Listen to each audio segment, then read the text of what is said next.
YouTube, welcome back to the channel, and welcome back to Connecting with Creators. Now, as you know, Connecting with Creators is about connecting with different student athletes here each week and really showcasing that we're more than just athletes. Now, today's guest is someone who can really do a little bit of everything, but everything that she does, she shows up and she shows out. Please welcome Maddie Alexander. Thanks How you for doing, having me. Maddie? I'm good. How are you? I'm doing pretty good. So, a couple of your accolades here. You're a 5-time state champion in high school. You're a high jump state champ. Mm-hmm. Then you placed 4th in the GMAC pentathlon in 2021. Mm-hmm. But you're not just an athlete, are you? So how about you tell us a little bit of what you do off the track? So just for fun, I will film and edit hype videos for my track team or little trailers and stuff. And then this year I started doing different things, so more vlog type videos or interviews or mic'd up stuff, just for fun, because I really feel like I want to give my team the recognition that they deserve and highlight them because nobody else is doing it and I like doing it. So for sure. I think it's definitely important that you're doing that because we got so many sports here at UF and we got so many athletes, so it's easy for a lot of different sports and events to get lost in the shuffle. Mm-hmm. So it's pretty cool you took it upon yourself to highlight your teammates. That's pretty nice. So Maddie's actually been taking me under her wing and really showing me how to use, what was it, Final Cut Pro? Yeah. She's been showing me how to use Final Cut, been teaching me how to edit. And when we were doing that, you kind of told me a little bit about why you started doing videography and who really inspired you. So how about you tell us about that? Yeah, so in high school I took a TV production class for a semester and I learned a little bit about how to use Final Cut, and it just became really fun. My teacher told me I was getting the hang of it pretty quickly. And then I have a really good friend from high school. Her name's Elizabeth Metz, and she films and edits videos and stuff down at Ohio State for the wrestling team, and she does lots of photography and stuff. So she kind of helped me get into it and stuff. And at first I was just doing it I'm still just doing it for fun, but I was just doing it to make family vacation videos. And now I'm doing more stuff for my school. But she really helps me when I don't know how to do something in Final Cut. She'll text me and tell me how to do it and stuff like that. So yeah, I feel that's kind of cool that you already had a foot in the door with your friend, help you with a lot of stuff. When I first started my YouTube channel, I started editing on iMovie, and I watched a little YouTube video on how to do it, but I was mainly self-taught, teaching myself, because I'm way too impatient, sit down and watch the whole video on how to do it. So I just started learning things on my own, and that's pretty cool. But it's definitely nice to have somebody to okay, this is something I learned, and pick up on that. yeah. Yeah. So how would you say the challenge is? Because you go from performing, and then that same day you're shooting videos for your other teammates. So how challenging is it to really lock in and focus and prepare for competing while you're also preparing to do your videography work? Yeah, it gets really tough. It's getting harder and harder for me to be able to do it, especially during the outdoor season, because I have to put track first because this is just a hobby on the side. Yeah. So, I can only do it at meets where I'm doing limited events, just so that I can, actually make sure that I'm focused on my sport first and then filming in my free time. Sometimes I don't have a lot of free time at track meets. But yeah, in the preseason I have lots of time where I can come to other groups, practices and stuff, and film them and stuff. The part that kind of sucks is I usually am not in the videos because I'm usually behind the camera, but it's all right because I'm a part of the track team and I'm filming the track team. So if my team as a whole is highlighted, then I feel it's fine. So I like doing it. Yeah, for sure. You really definitely hold it down in terms of doing everything to spotlight your teammates. That's kind of what I'm trying to do here with Connecting with Creators, spotlighting different student athletes here. But you definitely do your thing when it comes to that. I would say teach your boy how to do the videography. I could get you and then everything would be cool. But I definitely think your background, we talked, you did gymnastics a lot as a kid, and then you compete in the heptathlon, pentathlon. So you used to doing a lot of different events. So you really groomed into doing a lot of different things at once. So I feel that's something that probably help you out a little bit, huh? Yeah, it definitely helps with my multitasking and stuff, and I have no issue going to a different practice in a day to film because I usually do have longer practices or 2 different practices in a day depending on what events we're doing. But yeah, I've been able to multitask pretty well because I'm doing everything all at the same time. Okay. You kind of mentioned a little earlier that like it started off as just a hobby. So would you say like now where you're at now with it, because you've been doing it for how many years now? Since my senior year of high school, so like About 2, 3 years. Yeah. So like at this point where you're at right now, would you say you consider it like just a hobby, or do you think you want to do more with it? I think right now it's still a hobby just because I am putting school and track first, and then I also have to consider like, okay, maybe I do have time to film film a video because of practice, but do I have time to edit it with schoolwork and stuff? So that's something I have to consider too. But I do really love doing it, and I am getting better at it, and I picked up a digital media minor just so that I could take it, like, since I do want to be a coach in the future, I could do like social media for my track team as a coach and like do some sort of like photography or videoing or something like that for my team. I would like to do something further with it, but like right now, like I don't even know how I could like make it a part of my schedule. So right now it's just a hobby. Yeah, I feel that.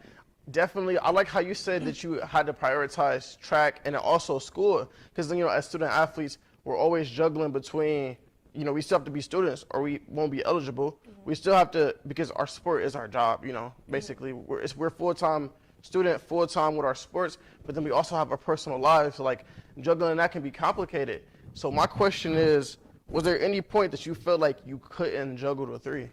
Yeah, definitely. Last year before conference, I had made a hype video before indoor conference, and this year I just didn't really get to it. I made a video in the middle of the year, but it wasn't like a conference video. I didn't get to it this year just because I felt really overwhelmed with like all the different things I had to do. And then outdoor, I haven't really been able to film at all because the team goes to different meets. Like we're not all at the same meet every time.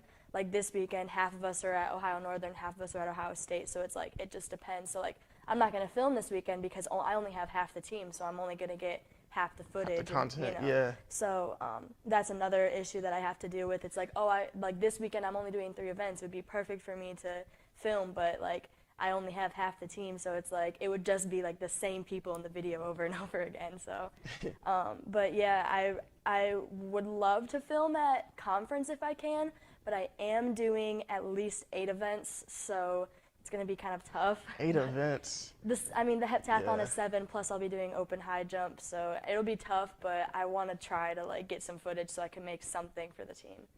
Yeah, that definitely how I introduced you. You really can do a little bit of everything, and you do it pretty well.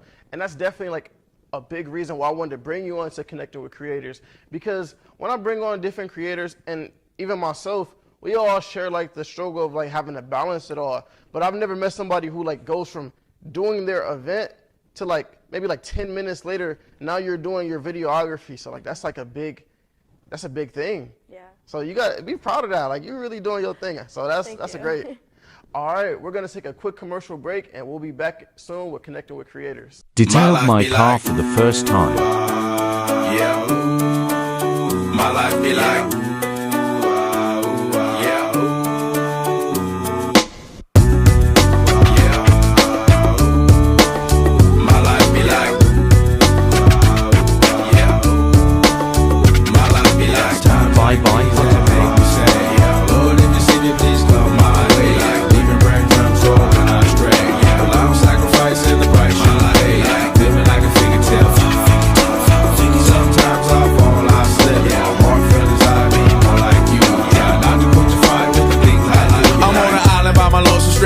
Low key and staying candid, reflect on all the things I try my hand at. Search for the equation to persuasions I'm used to. Finding comfort in the zones of clouds and bones I get loose to. A mountain is Fontaine, spinning in monsoon and grinning this high octane. Explosive how I came, rolling down the hills cause life's a hassle. And welcome back to Connecting with Creators with Maddie Alexander.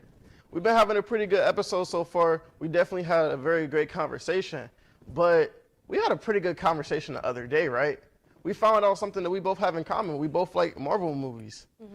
So we're going to bring Maddie's top 5 of her favorite oh my gosh. See, I seen Jeremiah, you messed me up. We're going to bring Maddie's top 5 favorite Marvel characters. All right, can we get her number 5 on the board? Your number 5 favorite all-time Marvel character is Loki. Why? Okay, I feel like there's a lot of pressure on this list, and I made it like off the top of my head. If I had time to like sit down, I probably would have. It'd probably be similar, but I really like Loki. I feel like he's got a lot of character, and like he's not like a true bad guy. Like he's got a good heart. So Okay. like I feel like he's a good guy, but just with like a I don't know. He got a little edge. He got a little edge. Right, yeah, that's what I'm looking for. I say honestly, from like all like the Marvel characters, he probably has like one of the best character developments. I agree. From beginning to finish. Have you watched his show Loki? Yeah. I've watched like the first 2 episodes. I still have to finish it, but it looks pretty good. Like he has some pretty good character development. Yeah. I liked oh man, well that movie came out like years ago, so I can spoil it. It doesn't even matter. Endgame, man, I was actually sad to see him go. Yeah. I was like, wow. His movie is like his series is like what made me like him. I was like, okay, like I like this guy. All right, let's see what you got for number 4. All right, so for number 4, she has Zuri. If you don't know, Zuri is the sister of King T'Challa, aka the Black Panther. Why did you choose Zuri as your number 4? She's like so like authentic. Like she's just so dope. Like I love her. I really hope that in the next Black Panther movie that she becomes the next Black Panther. I've heard like rumors about that. I think that would be so cool. She's just so funny, and like I love how like she creates all the technology like for her brother and stuff, and he's just like so oblivious to how it works. He just trusts her. Like she's just so smart. She's so funny. She's so cool. I love her. Yeah, she's definitely smart. I feel like if you like Tony Stark, you have to like her because she has like a lot of similar qualities. She's very young to be doing what she's doing. She's very intelligent, and like you said, she's funny. Like she got it all. So it's definitely, I feel like she got a character a lot of people can relate to. I think it'd be cool to see Tony Stark and Zuri working together, like to like do something in one of the movies or whatever. But obviously, we don't have Tony Stark anymore. But. I mean, we got the multiverse. You never know what can happen with the multiverse now, right? So hopefully, we get a little crossover. I'm excited for Black Panther too. Yeah. They definitely gotta bring it to pay service to Chadwick Boseman. Right. So we're gonna see what it's in store for whenever that movie comes out, but that's definitely gonna be great. Yeah. Can we get number 3 on the board? Let's get into your top 3. So you got Scarlet Witch. She's very powerful, but why did you choose her to be your number 3 favorite character? I would argue that she is like one of the most powerful superheroes in the Marvel universe. People would say like either her or Captain Marvel. And I feel like she's definitely one of like up there, like one of the most powerful. I don't know. I think she's just dope too. The fact that she was able to create an entire like city and like create like her world, an entire reality out of nowhere. Whole reality just to fit like her and like her needs, just because she was like dealing with the loss and or like just everything that had happened and stuff. Like she's just so powerful. But she's like, I feel like in WandaVision you could really see like her like human side, like her like emotions and stuff. Like she just wanted to have a happy family. That's all she wanted and stuff. Yeah. So. And honestly, this is a little bit of a hot take, but when I seen her in Avengers Endgame when she came back and she was putting hands on Thanos, I think she might have had a chance to take him one-on-one. It's a hot take. No, I agree. But she had that rage. She might have had a chance. So I think we know who you need to go as for Halloween next year. That's definitely that might be the move. Her Halloween costume. Yeah. From WandaVision, like not like her actual costume, but like the Halloween costume. I want to dress up as that. Okay. And before we get to number 2, you kind of reminded me something when you first started answering this question. Please explain to the audience, what's your beef with Captain Marvel? Okay. You don't like her, huh? It's not that I don't like her, but I feel like she's just got like this cocky attitude to her. Like when she just showed up in Endgame and like just like saved everyone. Like first of all, where have you been? What are you doing? She's like, oh, I've been in space. Like okay. She had a whole haircut. This is and the everything. whole like the whole like the whole outer space, the whole universe. Everyone's dealing with Thanos, but you're just gonna ignore that, and then she just comes back and like solves the problem or whatever. Like all right, whatever, dude. I don't know. I feel like she's too cocky. Like, you're still a human who got powers by luck, bro. Like, relax. Honestly, I would say, like, as far as, like, her character, she reminds me a lot of, like, Thor, because Thor's kind of arrogant like that, too. But then you got to remember, like, Thor is, like, an actual god, so he's used to being, like, treated like that. She just came out of nowhere, and she kind of came on, like, a little too strong, right? You can't blame Thor for being cocky because he was raised that way. He was raised as royalty, so when he comes to Earth, and everyone's like, why are you being so cocky? Like, he's not used to that. He's used to being treated like a god, but she was a regular human. She was a regular little pilot. Cocky for no reason. She got powers and she started acting brand new, huh? Yeah. Ah, man, we don't like that. Can we get Maddie's number 2 on the board? Spider-Man. I mean, obviously, we know that Spider-Man got to be like 1 or 2. It's like, he's like top 2 everybody's like favorite superheroes who has a post. So, I mean, I'm pretty sure nobody's going to disagree with you, but why do you have Spider-Man as your number 2? He's just so likable. I feel like you can't not like Spider-Man. Like, he's just a kid, and all of a sudden he's got, like, now he's Spider-Man. Like, I don't know. I feel like his movies are, like, just very, like, relatable and stuff, and, like, he's just so lovable. Like, in all of his movies, all 3 different Spider-Mans, like, whoever is playing it, I like all of those Spider-Mans. I feel like it's just, they're good movies. You can't not like him, you know? Yeah. Honestly, I don't agree with anything you're saying, but you know I can't let you get past this without answering this question. You got to rank your top 3 favorite Spider-Man. Okay. This is tough. Not that I don't like Tobey's movies, but he's going to go 3rd. He's going to go 3rd? Yeah. He's Wow. gonna go 3rd. Let us know in the comments what you think about that. All right, who's number 2? It's so close. It's so close, but I feel like I have to put Andrew 2nd and Tom 1st, only because the Tom movies just kind of wrap into the whole Marvel universe a little bit better, and then they had to, in Far From Home, they had to kind of wrap in the other movies to incorporate it into the whole universe just a little, like a little bit, you know what I'm saying? But like, they're all good. I feel like that's just how I would rank it, but it would be like, they're all so close. Yeah, I feel like nobody can really debate the, like, you know, Tom, he's number 1. He got to be number 1 just because like, he brought all of them together. Right. And like, they really he's the first Spider-Man to cross into the MCU, and they really brought everything together. He really had the most complete Spider-Man. I feel like Tobey's a close second. I feel like he's only a close second because, like, nostalgia. Let's be real. Like, people around our age, people around our age, Tobey Maguire was the OG. He was the original Spider-Man. So he's up there. But I feel like people act like Andrew Garfield was a bad Spider-Man. Like, he wasn't a bad Spider-Man. No, he was just the 3rd best, you know? I think out of all of them, he might be the best actor, but I think Tom's movies are like they're better, so that's why Tom goes 1st. But Andrew's a better actor, and Tobey's just, I get the nostalgia part, but it's like it's not doing it enough for me to beat any of them, you know? I feel it. All right, you ready? We got to get number 1 on the board. We got Iron Man. Your number 1. Explain.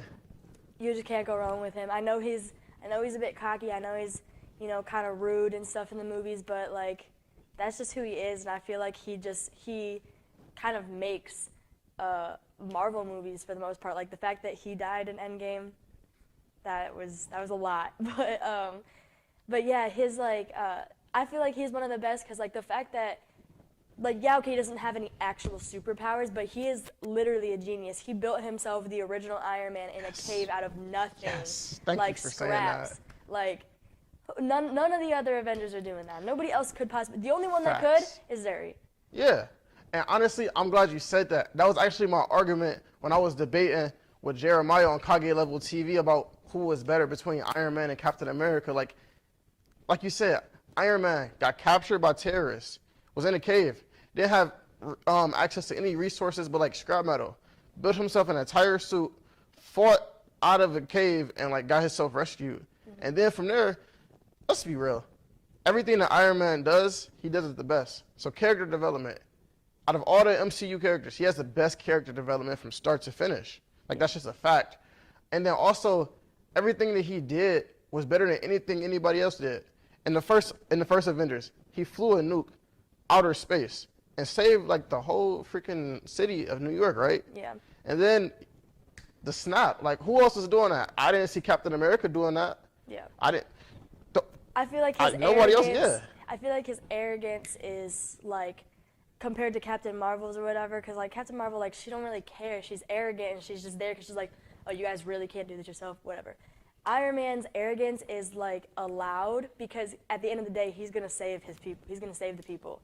Like he might be, you know, a bit arrogant or cocky or whatever about how smart he is and like, wow, none of you can figure this out, but like he's still saving the people, you know, like Yeah. he's doing the good thing. I feel like he definitely he puts like the responsibility on his back, which I like.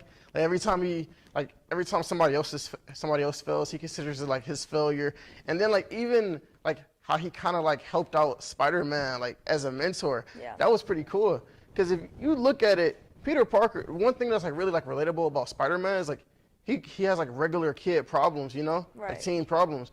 And like Tony Stark is like really like helping him along with that. So like everything from character development to like his style, his comedic aspect, everything is just the best. He's definitely all-time best Marvel character. Yeah. All right, Maddie, I had a great time having you on the show. I appreciate everything that you're doing with spotlighting your own teammates. That's very great. And hopefully we can have you back on the show another time. Yeah, for sure. Thanks for having me. Yeah, no problem. All right, thank you for watching Connected with Creators. Be sure to like the video, leave a comment, and subscribe to the channel if you're new.